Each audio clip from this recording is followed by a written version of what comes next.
Hello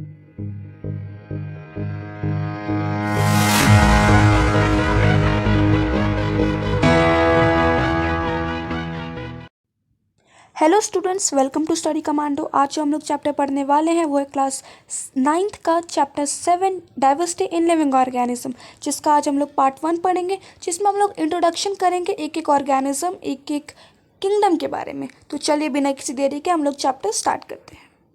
सबसे पहले हम लोग समझेंगे कि क्लासिफिकेशन क्या है, उसकी नीड क्या पड़ी और सबसे पहले क्लासिफिकेशन किसने की। ठीक है, तो चलिए मैं आप लोगों को बताती हूँ। Science of arranging of organisms in series of groups and subgroups on the basis of their similarities and dissimilarities is known as classification। मतलब कि किन्हीं दो ऑर्गेनिज्म, दो नहीं दो से ज़्यादा, एग्जाम्पल लेके चलते हैं। किसी भी दो ऑर्गेनिज्म को हम लोग देखें, उनके मॉर्फोलॉजिकल कैरेक्टर्स कोई नहीं। मॉर्फोलॉजिकल कैरेक्टर्स क्या होते हैं? जो हम लोग आंखों से देखकर हम किसी कैरेक्टर्स को हम डिस्टिंग्विश कर सकें।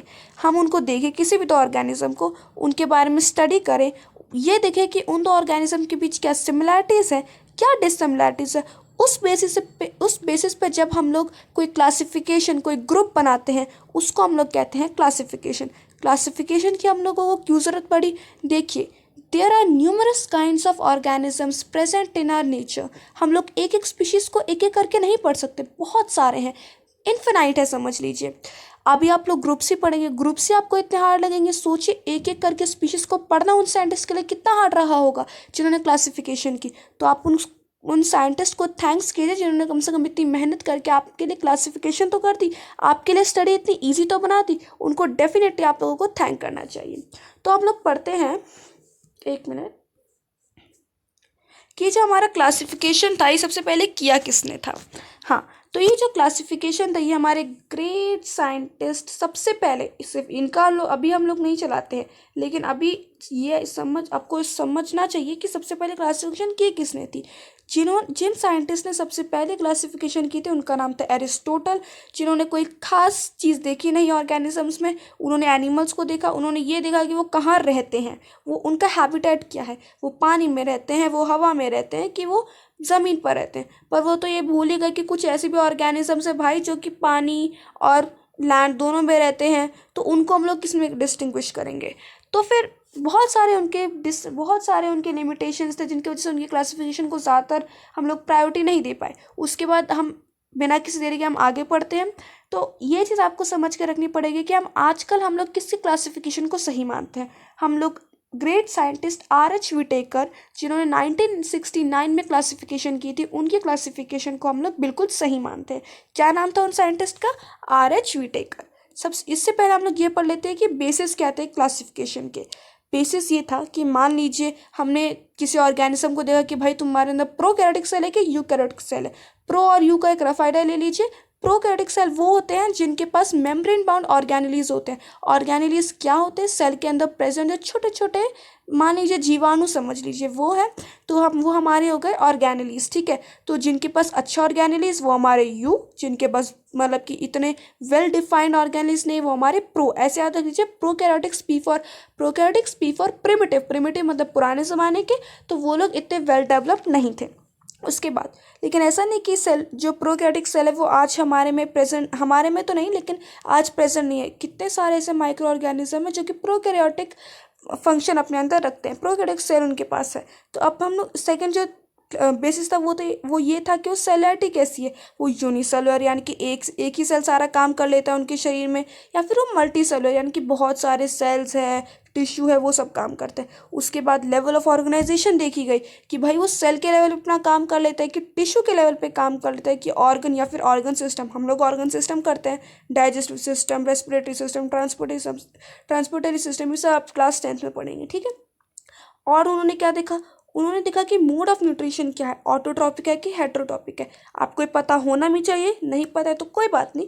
ऑटोट्रॉपिक वो जो खुद अपना खाना बना ले सनलाइट और क्लोरोफिल की मदद से, वो हमारे प्लांट्स हो गए, सिर्फ प्लांट्स नहीं एल्गे भी हैं, उनके बारे में हम अच्छे से पढ़ेंगे। हेटेरोट्रॉपिक कौन हो गए भाई? हम जैसे, हम अपना काम खुद नहीं करेंगे, हम दूसरों पर डिपेंड रहेंगे, उनका खाना हम लेंगे। ठीक है, तो वो हेटेरोट्रॉपिक। चलिए अच्छा, अब क्लासिफिकेशन एंड एवोल्यूशन के बारे में डेफिनेटली पता होना चाहिए, बहुत ही इंपॉर्टेंट चीज़ है ये। सबसे पहले आप ये देख लीजिए कि सब जो हमारे एवोल्यूशन था उसका आइडिया किसके द्वारा दिया गया था, कब दिया गया था, कैसे दिया गया था। Charles Darwin first gave the idea of evolution in 1859। कब? 1859, in his famous book of the origin of species. The origin of species एक ऐसी बुक है जिसके बारे में बहुत कुछ उस बुक से हमें एक्सट्रैक्ट, हम लोग ना सिर्फ आपकी क्लास में बल्कि हम लोग बहुत सारी क्लासेस में, आगे आने वाली क्लासेस में हम लोग पढ़ेंगे। ठीक है, तो ये जो सेकंड पॉइंट है ये मान लीजिए 5 स्टार इंपॉर्टेंट पॉइंट है। ठीक है, इसको प्लीज़ अच्छे से 20-30 बार पढ़िएगा, अच्छा पॉइंट है। नहीं भी अगर क्वेश्चन आए तो ज़रूरी नहीं है कि पेपर के पॉइंट ऑफ व्यू से हमें करना चाहिए, 9th में आ गए हो कॉम्पिटेटिव पॉइंट ऑफ व्यू भी होना चाहिए। उसके बाद 2 टाइप के ऑर्गेनिजम्स होते हैं, कौन कौन से? एक होता है प्रिमिटिव ऑर्गेनिज्म, एक होता है एडवांस और हायर ऑर्गेनिज्म। भाई ये तो नाम से पता चल रहा है, मैंने क्या बताया था, P for primitive, P for पुराने ज़माने के। भाई जिनका बॉडी डिज़ाइन क्या है, अच्छा डेवलप नहीं है, जो चेंज नहीं हुआ, जैसा पुराना था वैसा अभी है, वो हमारे प्रिमिटिव। और जिनका भाई अच्छे से ऑर्गन सिस्टम बन गया है, अब वो अपने सारे काम अलग अलग उनके सेल्स कर रहे हैं, तो वो एडवांस। और हायर ऑर्गेनिजम्स कितना ईजी है ना। देख लीजिए, जो डेवलप हो गए वो हमारे एडवांस, और जो डेवलप नहीं हुए वो प्रिमिटिव। पर लिव दोनों कर रहे हैं। बायोडाइवर्सिटी मैंने अभी आपको बताई, कितनी सारी डाइवर्सिटी है। ठीक है, अब देखिए ह्यूमंस में ही देखिए, कोई 2 ह्यूमंस देखिए, उनमें सिमिलैरिटीज़ है क्या? नहीं है। लेकिन उसके बीच में हम लोग अभी हम लोग उनकी क्लासिफिकेशन नहीं करेंगे। अभी हम सारे ह्यूमंस को हम लोग मैमेलियन ग्रुप में ही लेते हैं, और काफ़ी सारे मैमेलियन ग्रुप्स में आते हैं। ठीक है, अब वो मैमेलियन ग्रुप क्या है वो आपको एनिमल किंगडम का भी आखिरी फाइलम है हमारा, वो उसमें हम पढ़ेंगे। ठीक है, अब जो हमें पढ़ना है वो एक टर्म यानी कि बायोडाइवर्सिटी। अभी मैंने आपको डाइवर्सिटी के बारे में बताया। अब देखिए बायोलॉजी में डाइवर्सिटी मतलब हमारे नेचर में कितनी डाइवर्सिटी, कितने सारे ऑर्गेनिज्म है, तो वो हो गया हमारा बायोलॉजिकल डाइवर्सिटी। तो उसको एक बार हम लोग अच्छी डेफिनेशन याद रखते हैं, हमेशा प्रिपेयर रहना चाहिए। अच्छा, biodiversity is the term used for the various forms of life found in a given area. समझ आ गया आप लोगों को? तो चलिए अब हम लोग आगे बढ़ते हैं। These life forms depend on each other, वो एक रिलेशनशिप भी रखते हैं, वो हम लोग आगे आने वाले चैप्टर्स में पढ़ेंगे, डेफिनेटली पढ़ेंगे। तो हम लोग क्या पता कर रहे थे कि वो एक दूसरे पे डिपेंड भी है, एनवायरनमेंट पे डिपेंड है, और एक स्टेबल कम्युनिटी मतलब एक स्टेबल लेवल जिसमें कोई स्पीशीज़ एंड नहीं कर रही, कुछ कुछ तो एंड भी कर जाती है, एक्सटिंक्ट कर जाती हैं, तो उनके बारे में भी हम पढ़ेंगे। अच्छा, ह्यूमन भी एक बायोडाइवर्सिटी का पार्ट है। भाई ह्यूमन भी कहाँ सबके सब सिमिलर है, अलग अलग ही तो हैं, मेल्स फीमेल्स ये सब बायोडाइवर्सिटी है। ठीक है, कोई 2 ऑर्गेनिज्म ही ले लो, कोई 2 ह्यूमन ही ले लो, कहाँ सिमिलर दिखते हैं आप लोगों को? अच्छा, ये एस्टिमेटेड है, ये याद रखिए ना रखिए, बस आपको इंटरेस्ट आपका जागरूक करने के लिए आपको बताया गया है कि it is estimated that there is about, ये कितना है भाई साहब, 1, not 1, it's 100 lakh species which is present on this planet, and we know about them only 20 lakh species। हमारे यहाँ पे जो जो हैं 100 लाख स्पीशीज प्रेजेंट है, उनमें से हम कितनों को ही जानते हैं? सिर्फ 20 लाख स्पीशीज के बारे में हमें पता है, मतलब 80 जो है वो उनके बारे में तो हमको पता ही नहीं वो कहाँ है, उनके हैबिटेट को हम पता नहीं कर पाते। सोचो कितने सारे। अब मतलब भगवान का शुक्र है कि उन्होंने क्लासिफिकेशन कर दी, वरना हम लोगों को कितने एक एक करके पढ़ने पड़ते है ना। चलिए अब हम लोग पढ़ते हैं हिरार्की क्या है क्लासिफिकेशन की, बहुत इंपॉर्टेंट है, और डेफिनेटली ये क्वेश्चन तो वैसे आज तक आया नहीं है, लेकिन पढ़ना चाहिए इसको। देखिए उन महान साइंटिस्ट का नाम आ गया R.H. विटेकर। इन्होंने 5 किंगडम सिस्टम दिया था, 5 उंगलियां 5 किंगडम सिस्टम, जो कि हमारे Monera, Protista, Fungi, Plantae, Animalia. Plant animals समझ आ गया, प्लांट्स एंड एनिमल्स। ठीक है, उसके बाद क्या है, जो कार्ल्स वुल्स थे उन्होंने कहा कि भाई तुम 5 में क्यों अटके हो, मैं 2 को और डिवाइड कर देता हूँ। मैं बोलता हूँ कि जो मोनेरा है ना उसको आर्के बैक्टीरिया, आर्के मतलब सबसे प्रिमिटिव जो सबसे पहले आए हैं, आर्के बैक्टीरिया और यू बैक्टीरिया में डिवाइड कर देता हूँ। ये 6 किंगडम क्लासिफिकेशन हो गया, ये इनके बाद आया था, 5 किंगडम क्लासिफिकेशन के बाद आया था। लेकिन लोगों ने कहा नहीं, हम लोग मोनेरा में मतलब हम आपकी क्लासिफिकेशन को डेफिनेटली एक्सेप्ट करते हैं, लेकिन हम लोग फिलहाल मोनेरा, प्रोटिस्टा, फंजाई, प्लांट और एनिमलिया को ही 5 किंगडम क्लासिफिकेशन को ही बेस्ट क्लासिफिकेशन मानते हैं उसके। लेकिन ये अगर कोई पूछे कि मैक्सिमम कितना क्लासिफिकेशन गया तो वो 6 ग्रुप में गया था, ठीक है। लेकिन फेमस सबसे ज़्यादा कौन है? RH विटेकर वाला, वो आसान है ना पढ़ने में इसलिए। लीजिए मैंने आप लोगों के लिए अंडरलाइन भी कर दिया है। आप लोग नोट्स की टेंशन मत लीजिए, इतना बड़ा बड़ा चैप्टर पढ़ने की एक बार रीड ज़रूर कर लीजिएगा, लेकिन पूरा रटने की ज़रूरत नहीं है, यही नोट्स पढ़ लीजिए, बहुत ईजी है, ठीक है। कार्ल वुड्स का नाम आप लोग याद रखें ना रखें कोई ज़्यादा टेंशन की बात नहीं, आप लोग RH विटेकर का नाम ज़रूर याद रखिएगा, ठीक है। अब हम लोग आगे पढ़ते हैं। अब हम लोग पढ़ते हैं कि भाई ये तो हो गया। अच्छा ये जो है ना ये बहुत इंपॉर्टेंट है।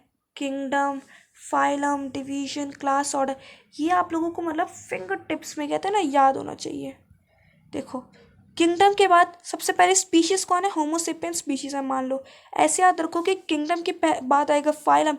ये ऐसा ना जैसे हम किसी को ऑर्डर दे रहे हो, किंगडम राजा है, kingdom, phylum, class, order, family, genus, species, ये आपको अच्छे से याद होना चाहिए। इसे कोई कहते हैं हम लोग hierarchy of classification. Okay,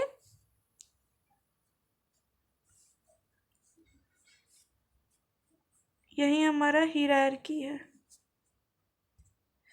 hierarchy of classification. चलिए अब हम लोग एक एक ग्रुप के बारे में, एक एक किंगडम के बारे में अच्छे से पढ़ते हैं। फाइलम लोग बहुत लोग यूज़ करते हैं वर्ड फाइलम हो गया। हम लोग जब इन किंगडम को क्लासीफाई करेंगे और तो इन्हीं में हम लोग फाइलम वर्ड यूज़ करेंगे, ठीक है। इनको किंगडम ही कहना है, ये फाइलम नहीं है। फाइलम देखिए किंगडम से, किंगडम के बाद आ रहा है ना, तो किंगडम के बाद फाइलम है। सबसे पहले हम लोग पढ़ेंगे मोनेरा। अच्छा आप लोगों को पीपीटी देख के कितना मज़ा आ रहा होगा ना, कितने रंग बिरंगे पीपीटी है, वाह मज़ा आ रहा है। अच्छा तो हम लोग पढ़ते हैं मोनेरा के बारे में। देखिए भाई मोनेरा में आप लोग जितनी बुराइयां ठूस सकते हैं आप लोग ठूस दीजिए। ये है यूनिसेलुलर, ये है प्रोकैरियोटिक सेल्स रखते हैं। प्रोकैरियोटिक सेल्स रखते हैं मतलब इनके पास सेल वॉल भी नहीं है। ये जो है इनके पास न्यूक्लियस भी अच्छा नहीं है, मतलब ट्रू न्यूक्लियस भी नहीं है। इनके पास मेम्ब्रेन बाउंड सेल ऑर्गेनेलीज भी नहीं है। इनके पास कुछ नहीं है मतलब, लेकिन इनके पास एक चीज़ है कि ये ऑटोट्रॉपिक और हेटरोट्रॉपिक दोनों तरीके से अपना मोड ऑफ न्यूट्रिशन एक्वायर कर सकते हैं। इनमें एग्जांपल्स कौन कौन आ गए? एग्जांपल्स अच्छे से याद रखिएगा, सारे नहीं, 2 याद रखिएगा। Bacteria, cyanobacteria and mycoplasma. Last point please एक बार देख लीजिएगा। ये लोग रिप्रोड्यूस कैसे करते हैं? एसेक्सुअली रिप्रोड्यूस करते हैं। अच्छा इसमें लिखा एबल ऑफ नाइट्रोजन फिक्सेशन, ठीक है। जो नाइट्रोजन फिक्सेशन कौन करता है? हमारा ब्लू ग्रीन एल्गे करती है, तो वो भी इसी ग्रुप में आ जाएगी, ठीक है। अब हम लोग आगे पढ़ते हैं। देखिए कितना आसान और कितना इजी, इसके आगे नहीं आएगा। ज़्यादा मोनेरा के क्वेश्चंस आते नहीं है, इस चैप्टर ज़्यादा क्वेश्चंस नहीं आते हैं। मुझे बहुत डराया गया था लेकिन ऐसा नहीं आते। उसके बाद हम लोग पढ़ेंगे प्रोटेस्टा। भाई ये उसके बाद आया तो थोड़ा सा अच्छा है, तो ये भी है तो भाई ये भी यूनिसेलुलर, ये भी कोई खास डेवलप नहीं है। लेकिन क्या वो प्रोकैरियोटिक था? ये यूकैरियोटिक सेल है और ज़्यादातर सिमिलैरिटीज़ है इसके पास भी ऑटोट्रॉपिक और heterotrophic mode of nutrition acquire करने के लिए। ये मूव कर सकते हैं किसकी हेल्प से बेचारे? तो मतलब कि सैलिवा टाइप की शेप के लग रहे हैं ना, मतलब शेपलेस है, तो फिर ये कैसे मूव कर सकते हैं? फ्लैजेला से मूव कर सकते हैं और सीलिया से कर सकते हैं। और भी होते हैं, फिमरे वगैरह भी होते हैं, वो हम आगे क्लासेस में पढ़ेंगे, इस क्लास में नहीं। अच्छा ये क्या, ये सेक्सुअली भी रिप्रोड्यूस कर सकते हैं, एसेक्सुअल भी रिप्रोड्यूस कर सकते हैं। इसके 2 एग्जांपल्स बड़े ही इजी एग्जांपल्स है, डाई एटम्स और प्रोटोजोन्स, बिल्कुल याद रखिएगा। तो अब हम लोग आगे पढ़ते हैं। Fungi kingdom. देखिए कितना आसान लग रहा है, एक बार आप लोगों को अभी फर्स्ट टाइम पढ़ेंगे तो हार्ड ही लगेगा डेफिनेटली, पर आप अगर आप लोग एक कॉन्टीन्यूसली पढ़ते जाएंगे, 3-4 बार रिवाइज भी करेंगे ना, तो ये चैप्टर कभी आपको दिक्कत नहीं देने वाला है, मैं शॉर्ट ही देती हूँ।